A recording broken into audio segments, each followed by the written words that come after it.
All right, so today's video, we're going to be reacting to a video called The 5 Rules to Fix Overwatch 2. Now, this was a video recently made by Solo Wolo. I just wanted to make sure I got that correctly, by Solo Wolo. So we're going to have the link in the description. Make sure you check out the video, like the video, sub to their YouTube, etc. Apparently, it's very well done. So I want to be able to check it out and see how it is. All right?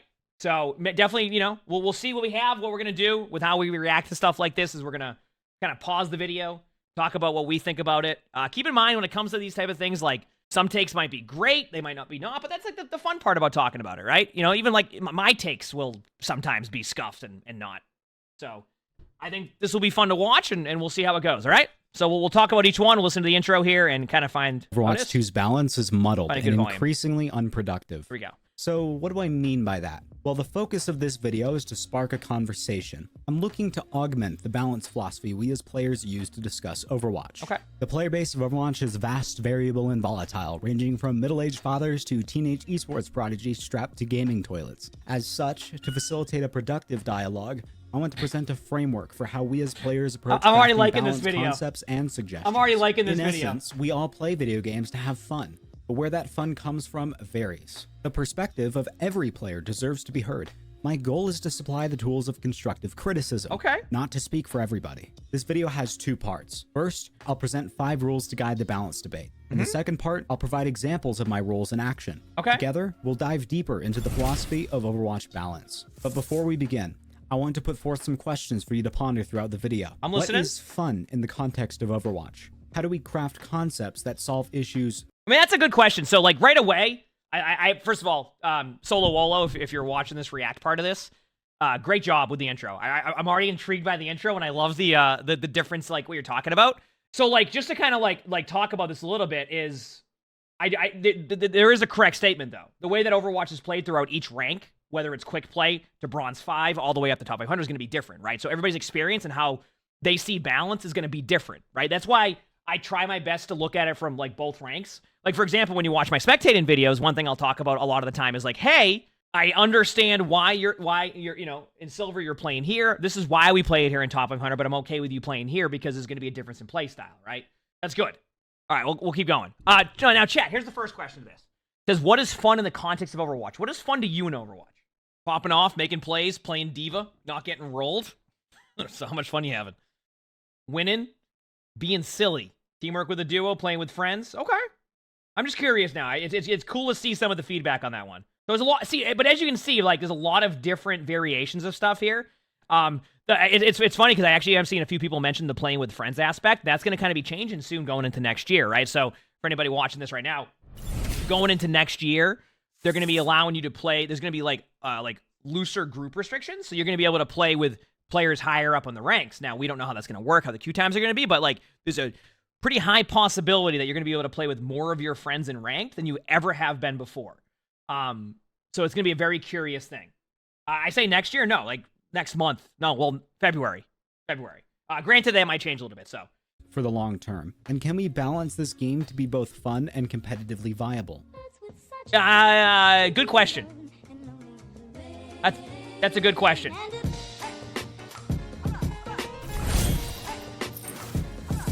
Chaotic Keegan, thanks for the get this up. Thank you. Appreciate it. Thank you.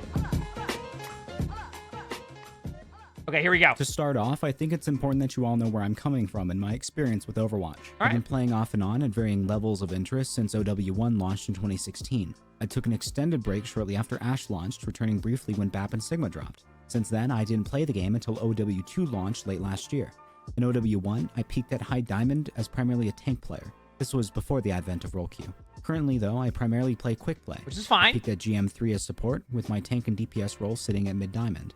If I were to just say, make the game fun and call it a day, that wouldn't be very helpful now. What do you mean? Just Instead, make it fun! I'm going to boil down my definitions of fun Overwatch. No, you just gotta make it fun! Fundamental rules. That's it. Each of these is essential I to enjoy playing balance it, but... concepts and criticisms conducive to improving the game.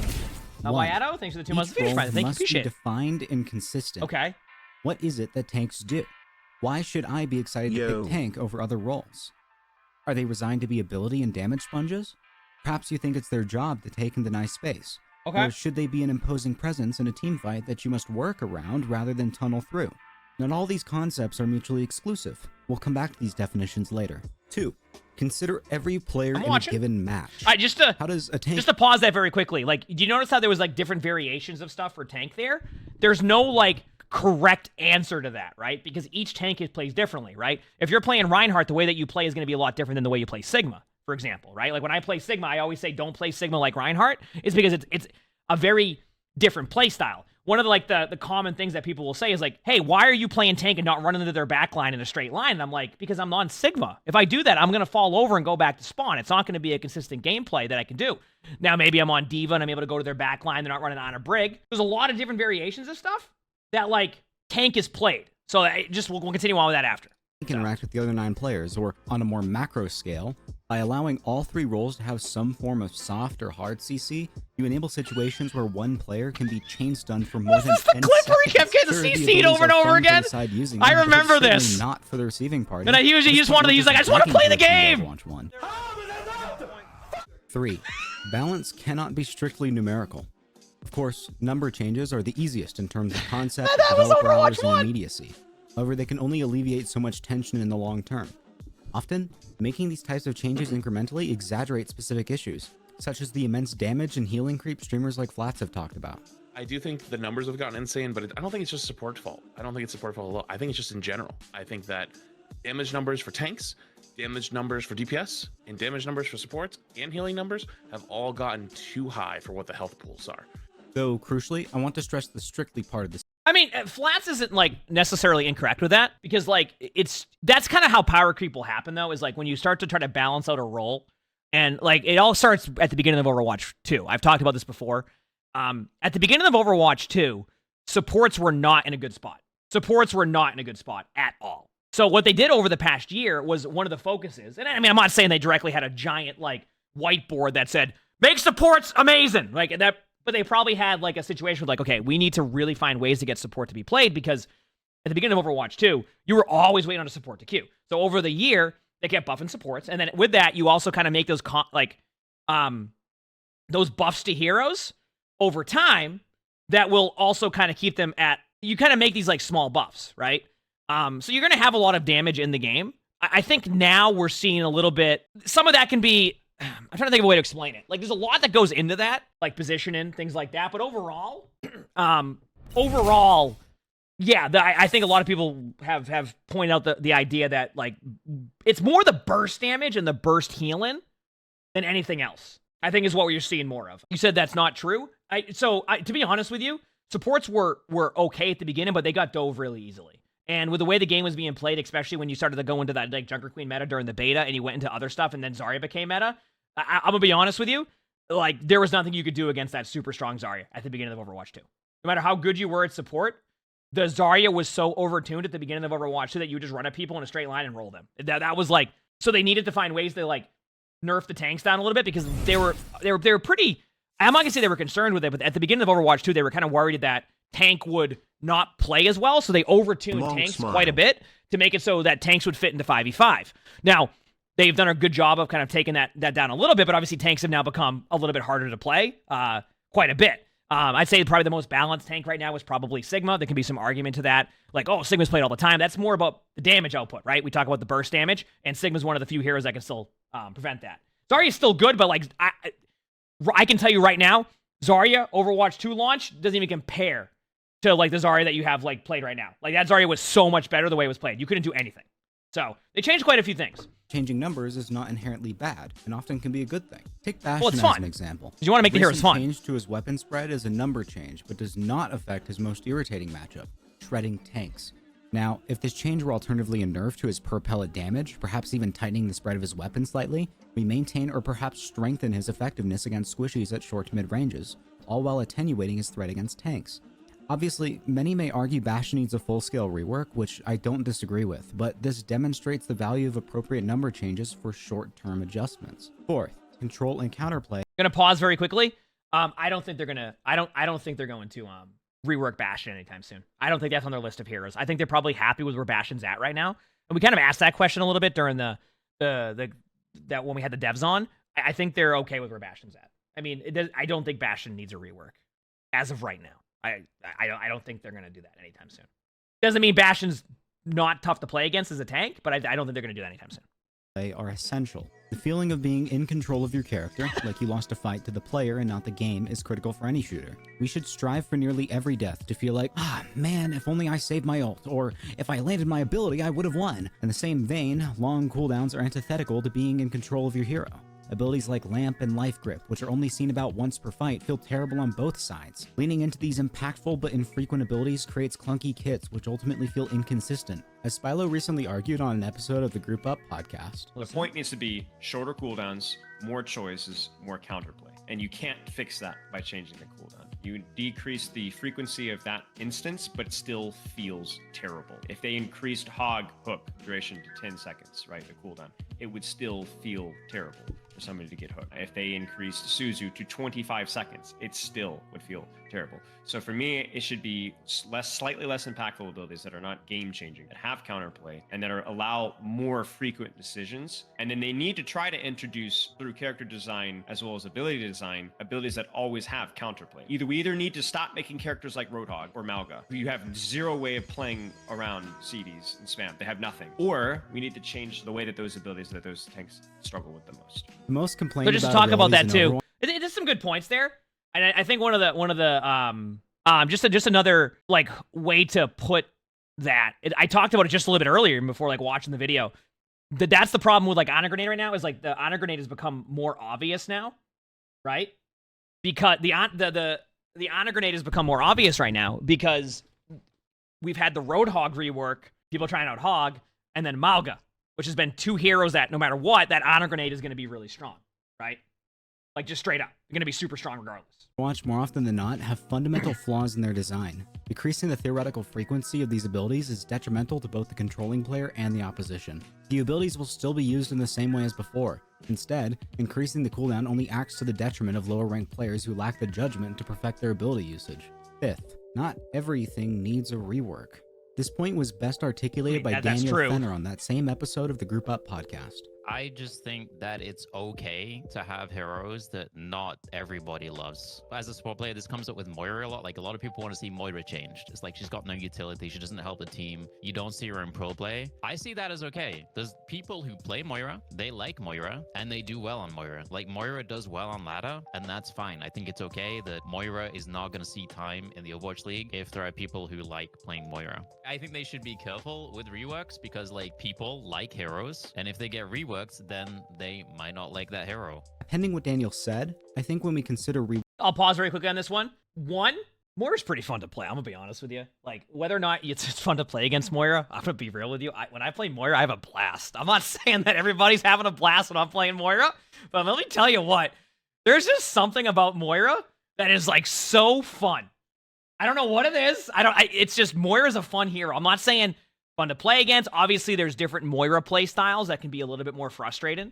Chat knows what I'm talking about. But like, I honestly, like, when I have a Moira on my team in a lot of my rank games, a lot of them are like doing 15,000 damage and 15,000 heal, and there's a really good balance. So like, I don't mind playing with the Moira. And actually, I think Moira at one point was played a little bit in OWL, because you would just like run those Moira comps where you just farm up your ultimate and go in, right? So Moira did have a little bit of playtime during that, but like, Moira's just a fun hero. I don't know.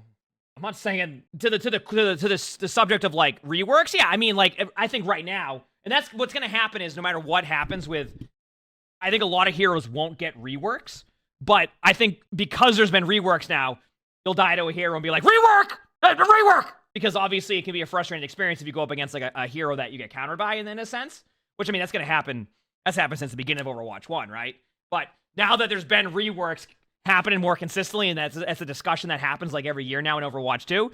I think there always will be that discussion about reworks and where a hero can be strengthened or kind of do that. So, yeah.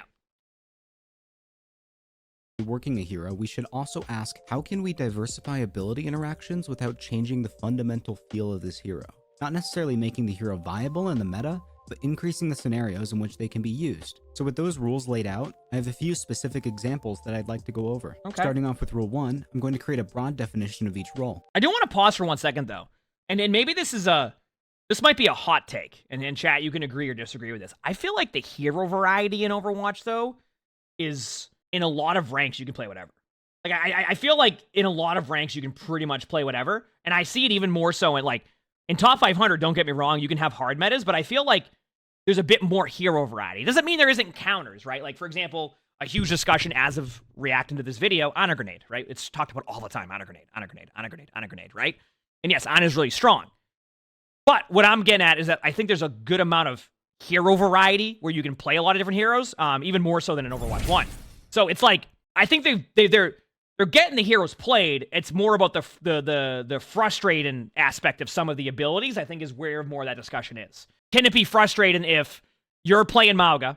I think this is where the frustration aspect of it comes from. Let's say you're playing Mauga and you're in a game. The other tank goes Mauga. You go, great. Let's go. We have a mirror matchup. They're running Ana and Kiriko. Your team is running Moira and Lucio. Moira Lucio is a great comp in some situations. Great comp. But where will the frustration point come from in that game for that Mauga with the Moira Lucio? Where will the frustrating part be? They're going to be able to anti you, and there's nothing you can do about it. And if you wanted to play Mauga, you might be forced to switch off or try to really have to adapt a play style. So I think that's where, like, the talk is more about, like, how can they have it so heroes are... the utility doesn't quite dictate the comp as much sometimes. I don't know if that's the best way to explain it, but that's kind of what happens is, like, you're going to get rolled because of the Honor Grenade, right? It doesn't mean all those heroes, all 4 heroes we named off, are bad. It's just because of what's happening, that Mauga won't have as much fun as the other Mauga because... And you can't... they might not switch off, and that's going to happen sometimes, so... All right, defining each role. Let's see. Let's see how we feel about this. Also, I want to point out, Solo Wolo, if you're watching my react to your video, you're doing a great job so far. Well done. And keep in mind, whether or not we agree or disagree with a point, I love that there's a good discussion about this stuff regardless, and I think that's good. So, just want to point that out. Beginning with something easy and foundational, the DPS role. I think this role is best described as pressure creators, and by extension, space creators. Now you may be thinking, isn't that the tank's job? Well, yes and no. Let me explain. DPS create pressure through various means, whether it be the off angles a tracer takes, altering the map geometry like Mei's wall, accelerating access to a position like Sim's TP, or through the threat of their raw damage potential like Genji. These all effectively create space by forcing enemies out of position. So then, how do tanks differ? I would define tanks as the deniers. Not just space deniers, though most do just that. Each tank denies a specific aspect of the enemy team's advantage. Some tanks like Orisa deny space by being an unkillable wall. Shared between Orisa, D.Va, and Sigma is the ability to deny utility through absorbing projectiles. Tanks like Ball and Doomfist deny both space and angles by literally pushing enemies out of position. Sigma baits utility through long-range damage. Well, some could argue that right now, Wrecking Ball just denies your team from winning. But it's tough to say because I feel like... How's a good way to describe this? This is where I think it can get a little bit too... Also, is that Ash's name in this game just Super Dog Fart? I'm sorry, I just kind of paused right there and that's got... Sorry, I went a little bit off topic there. I just saw that. I think that tanks can deny areas, and I think a tank like Sigma, that is correct. It's interesting. It's a good way to put it, but I think there's more. I think each tank has a different individual play style. So like I define like Sigma's play style more as like zone and out an area. You know what I mean? Like I can play Sigma and zone an area, but I can't necessarily. You don't necessarily deny that space the whole time because then their tank would be creating the space. So it's kind of like I get both sides of it discussion wise. You get what I'm saying? I just think like it gets a little bit too. It's kind of this spot where I think each tank's going to be individually different on how you would define what the tank does. Pressure. He also, along with Ryan and Winston, denies utility, ult charge, and poke damage through intelligent shield usage. You'll note this category is very broad, but you'll also note that it does not require tanks to absorb utility by taking the full brunt of it. Most meta tanks have presence primarily through the threat of their lethality, coupled with abilities that allow them to mitigate the utility that is used against them. All right, I love the tank just now getting we'll tackle CC'd. Probably the most challenging role to define.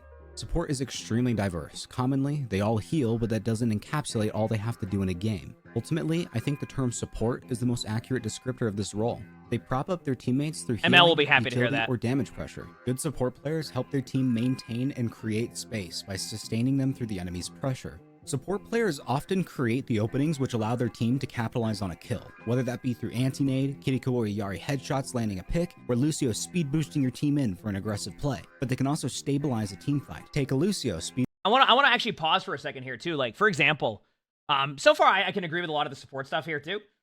But you see where it says, like, damage pressure? Believe it or not, like, even Mercy can help in that aspect. Not from, like, doing damage, but, like, those, like, damage boost is such a huge ability when it comes to, like, being able to increase how much damage pressure is happening.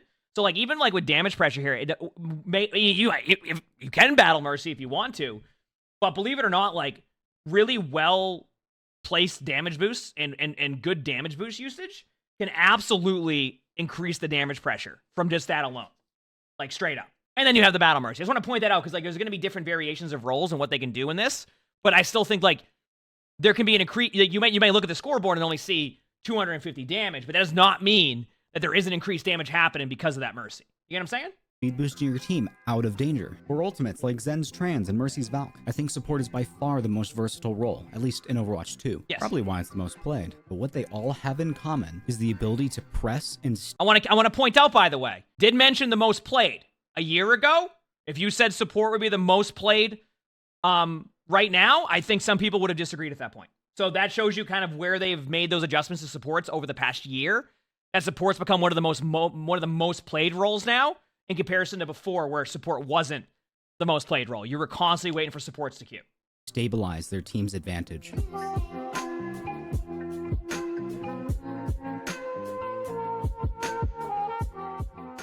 With all that said, how do we actually use this when discussing balance? To elucidate on that, I'm going to present some of my concepts and criticisms about the game. Okay. And I'll explain how they are informed by my 5 rules. I'm listening. Hopefully, my concepts can serve as examples or starting points for your own ideas, which I'd love for you to share in the comments. Starting us off with Perfect. Rule 3, I have this concept for a rework of anti-healing effects. Now, this comes packaged with a whole lot of other reworks and changes for other heroes, following my second rule. But starting with Ana, her anti-native would function as a healing absorb rather than a full stop to healing for its entire duration. Where the actual balance numbers lie will take some testing obviously, but let's say 200 for now. This could be displayed in-game with a purple outline on the health bar as it is now, but instead it fills up as you heal through the absorb. After which point the absorb would disappear and any remaining healing would apply normally. To counteract this huge nerf to the ability, the cooldown would be reduced quite substantially, perhaps some 3 to 5 seconds. So how does this change adhere to my 5 rules? Rule 1.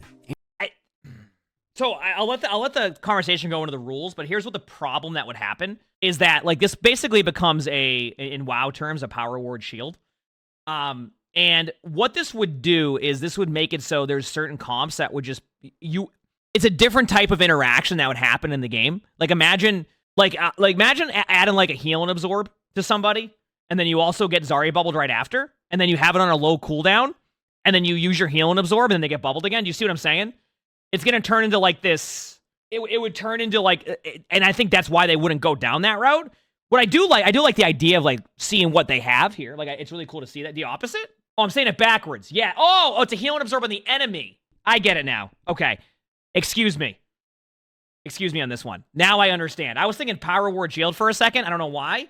Okay, let me re-go on this one. So you're saying there'd be a heal and absorb that it would absorb a certain amount of healing.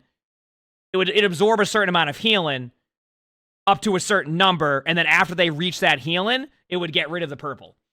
Yeah, I know. I thought power ward shield right away when I saw that, and I'm like, wait a second. I don't know how that would play. I'm trying to think of like, I just feel like that would really take away what the Ana grenade is.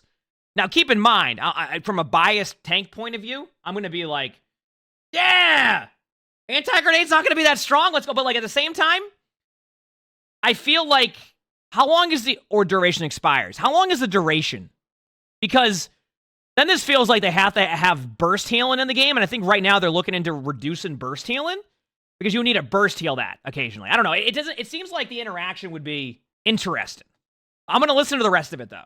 Anti-nade no longer acts as a hard counter to Zen's ultimate. Though this matchup wasn't the worst because of the skill involved in baiting the CD, the decreased cooldown on nade should compensate for the lost potential aggression. I'm going to pause for 1 second. Zenyatta's ultimate is not bad because you can anti-nade it. Zenyatta's ultimate is bad because people still get one shot frequently in the ultimate.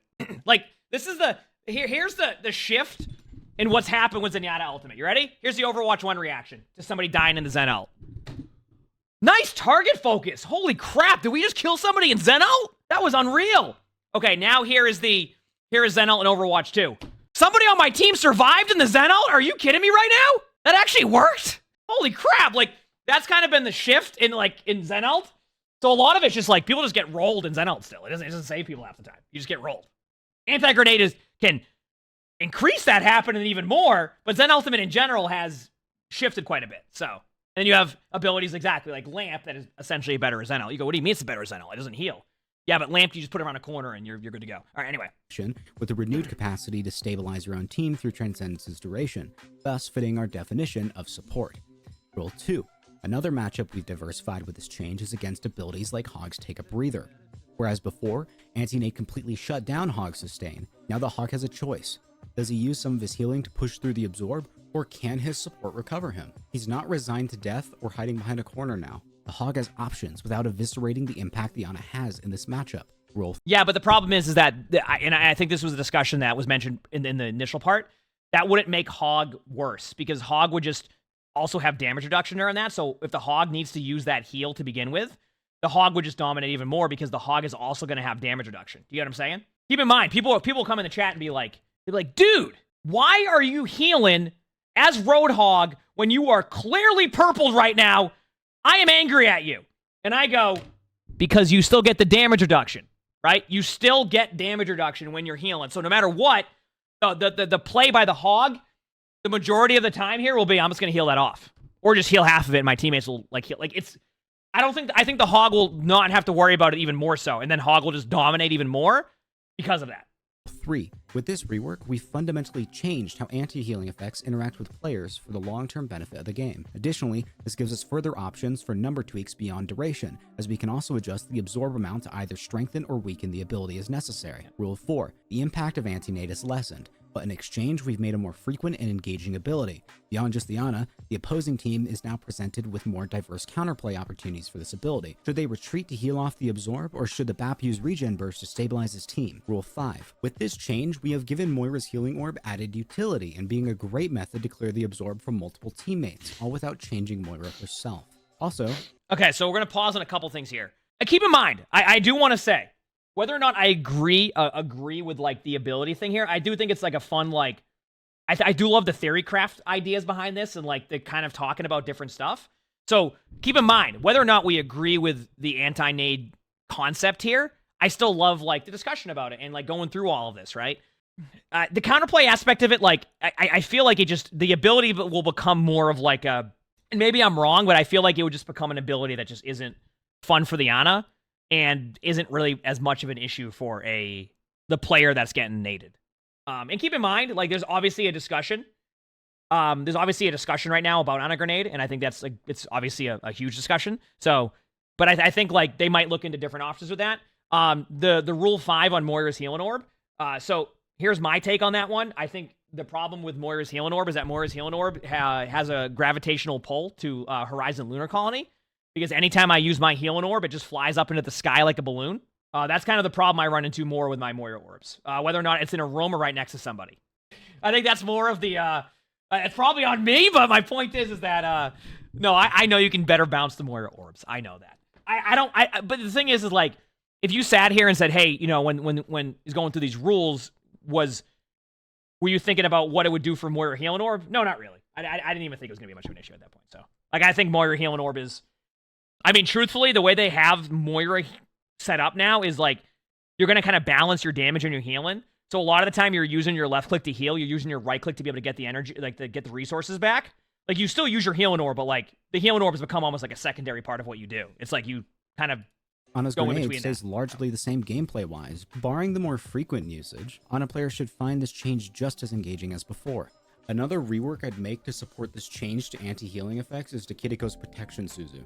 Okay. This should also mend much of the frustration with the ability. I'm listening. I'd remove the cleanse effect, shorten the invulnerability, potentially remove the intangibility, and allow it to burst heal for 70 or more baseline. Okay. Also, to compensate for this considerable nerf, I'd reduce the cooldown by some 2 to 5 seconds. Okay. If we were to remove the intangibility effect, I would append that with immunity to stuns or knockbacks for the duration. The idea being that Doomfist would be stopped as if punching a fortified Orisa instead of slipping right through them. Alright, so how have my 5 rules informed this idea? Rule 1. Using our definition of support, Kiriko can sustain her team through moments of lethal burst damage with a well-timed Suzu.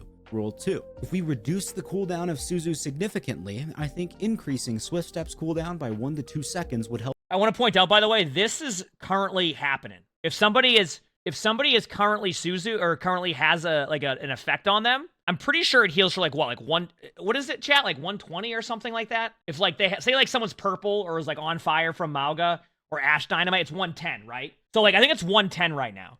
So there's already like that. Suzu already is doing that through burst damage initially. So anyway, I just wanted I think it's 80 base, but then like if you do that, so like the healing has already gotten a lot better. So help in giving her moments of vulnerability. Her wall climb passive is already a strong evasion tool, and Swift Step is a fun but often annoying ability when. I think one thing I will say is I think that if they do ever increase the Swift Step timer, that's probably one thing they might do, and that's only because I feel like Swift Step's up a lot. So like I get that part of it, but yeah, the Swift Step cooldown's really quick. On the opposing end. Rule 3. The removal of Cleanse with the addition of a consistent heal diminishes its effectiveness against anti-nade while remaining a strong counterplay when your whole team is hit. Furthermore, Suzu no longer hard counters ultimates like Shatter and Rampage. The latter we'll get into in a moment. Rule 4.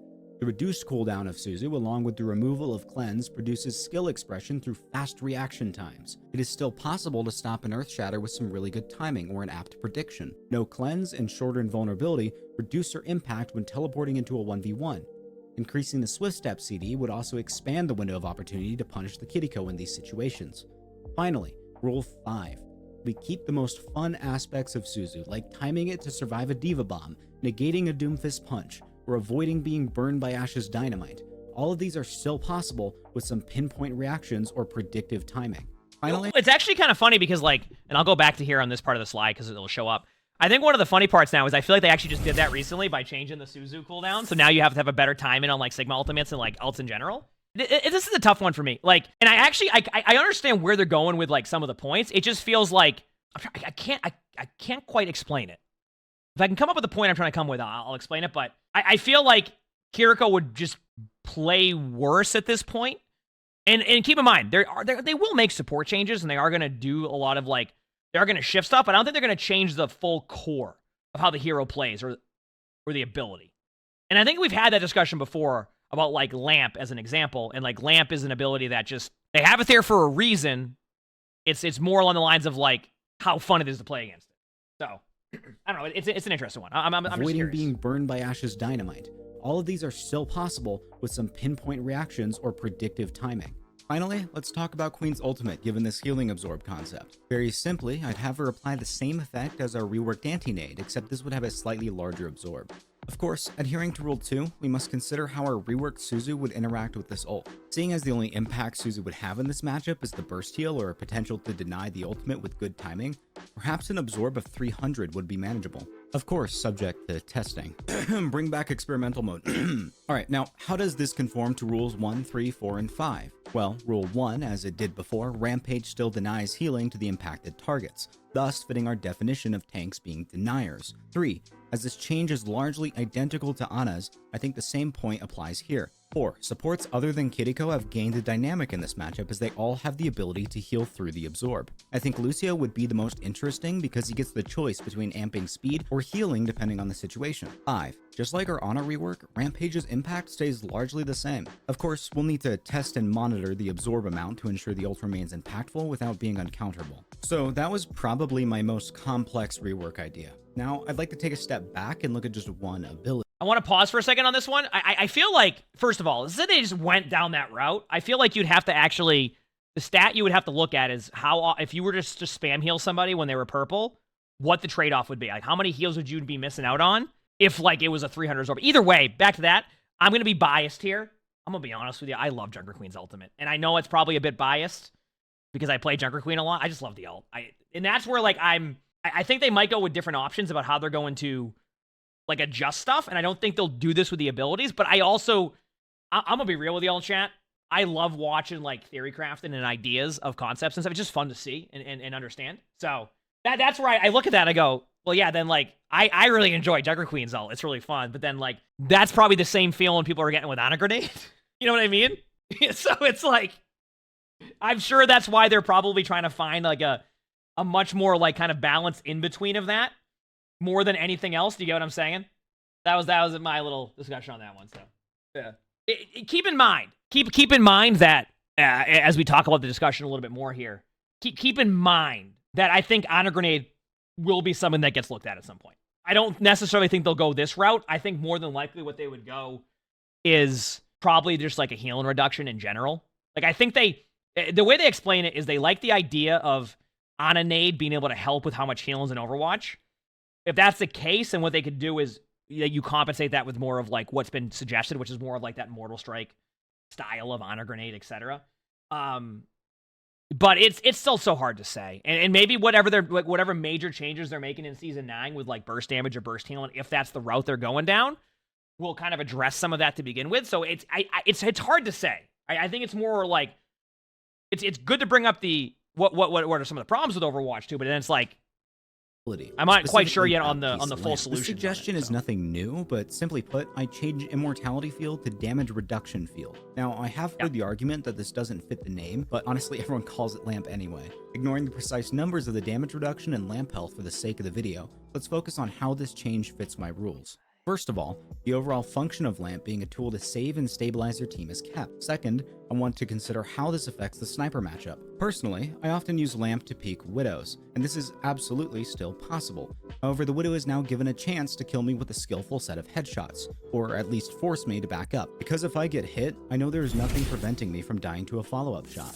Rule 3. We've removed the most frustrating component. I'll pause because the TTS will pop up. Of Lamp, the Immortality. It is now technically possible to kill a target in a lamp, though it may be extremely difficult.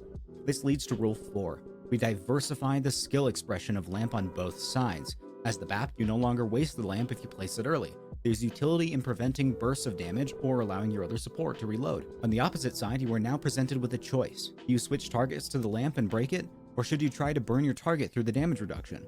Perhaps you have a knockback. You could give Lamp 18,000 damage per second and people still wouldn't shoot at the lamp. I just want to point that out.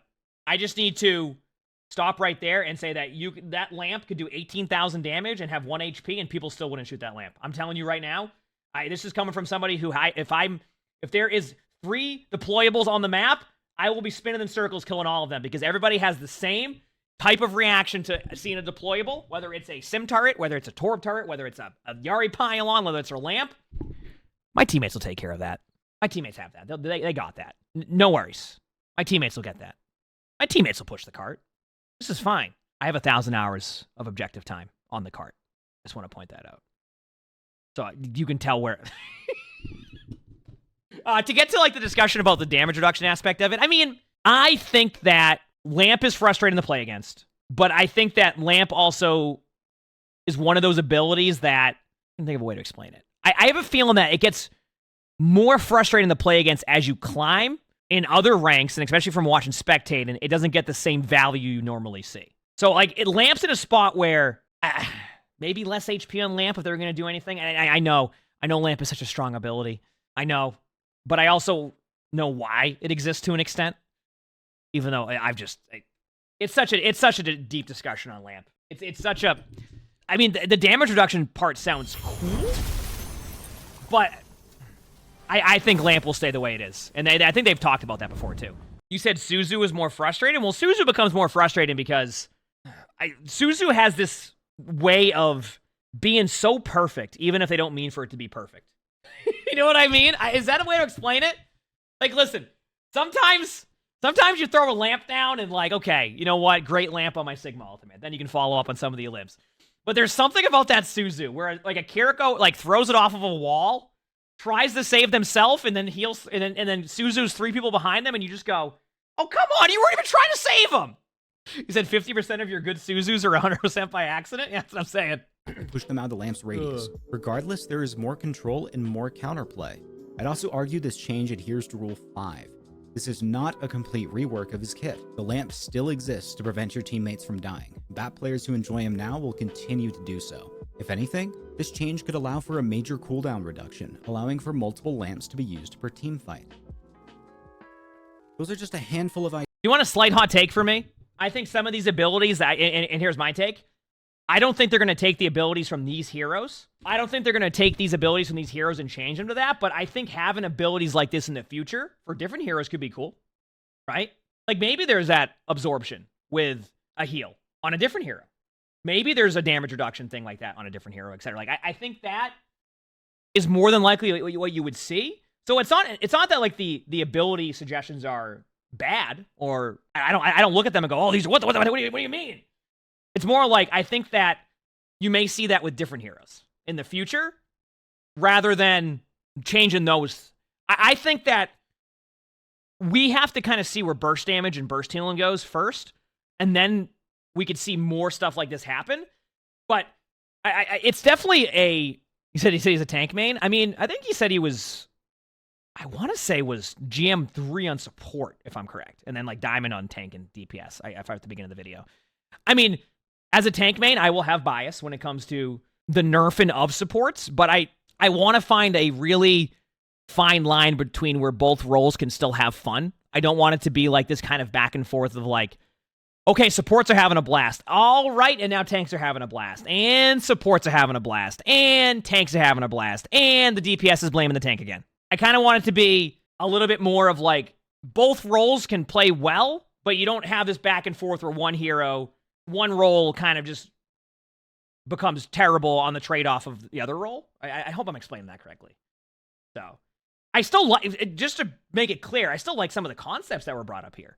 I just don't think they're going to change those exact concepts onto abilities. And hey, in a year, I could be completely wrong on that. Next thing you know, we have Ana Absorption Nade and Damage Reduction Lamp, right? I don't know, maybe.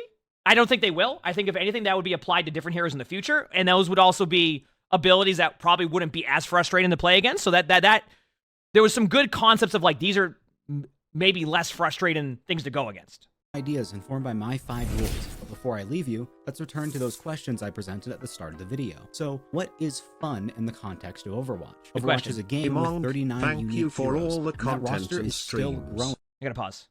Oh, heck yeah. I'm glad you enjoy. Let's go. I think, universally, players have the most fun when they master any one or multiple of these kits in all kinds of scenarios. Hero swapping is a fun and integral part of the game, but should never be compulsory. Removing situations where you're forced to swap produces diversity for hero interactions and combos, and allows players to play the heroes that they identify I'm gonna be honest with you, I feel like that's a whole different How discussion. can we craft concepts that solve issues long term?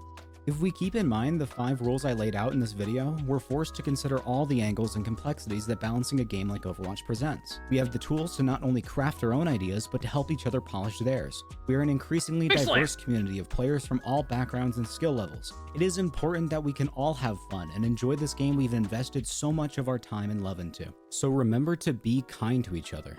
Can we balance this game to be both fun and competitively viable? Probably one of the oldest questions in gaming in general, and this question is still hotly debated to this day. In my opinion, yes, we can. When we diversify counterplay opportunities, we create more instances of skill expression. Overwatch is at its best in terms of both fun and competitiveness when you're... Is it true that every slam is a big slam? Of course. I will say one thing on that. I think that is always going to be that discussion where, like, it's going to be very rank dependent on where... Because in top 500, players are going to min-max the heck out of pretty much any hero combination or concept.